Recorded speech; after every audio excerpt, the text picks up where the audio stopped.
Now let's discuss how can we create a deep link to app content. So when I click to pragmatic request the web URI, the Android system tries each of the following actions in sequential order. So it will try to open the user to prefer the apps that can handle the URI if it exists. If it already handles the case before and you allow the user or allow the app to handle the case. So that's the first thing that it will try to do. If it doesn't find the preferred app to handle, then it will open the only available app that can handle the URI.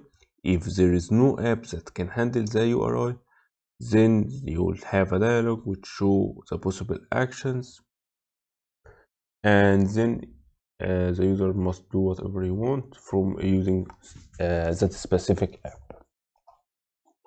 Alright, so starting from Android 12, by the way, that's just a note. A generic web intent resolve to an activity in your app if your app is approved for that specific domain.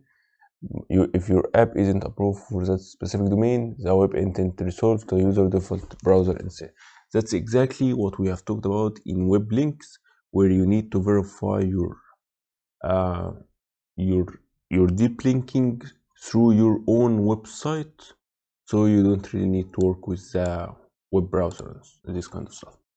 We need also to add the intent filters for this one isn't really related to Android 12, but for deep linking in general, you need to add the action, and usually it's just action view, and you can pause the data, and there is the most important one is the scheme and the host, because you need a scheme to specify the HTTP or HTTPS request, or you can specify the host for your website.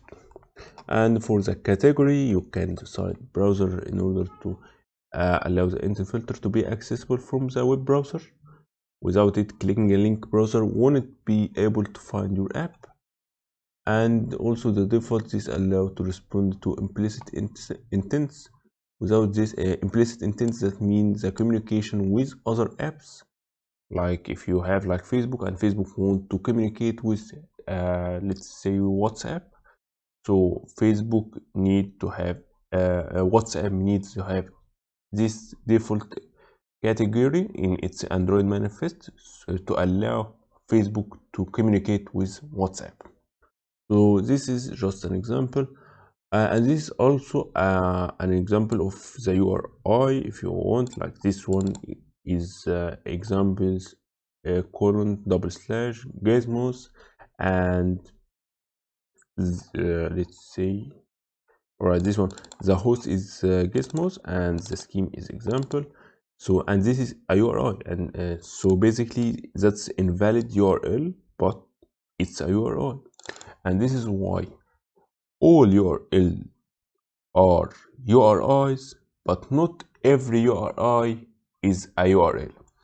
So that's just it, and this is a simple example of how to implement it, but that's all I need to discuss in terms of deep link. And next we're gonna start implementing the deep link in our app.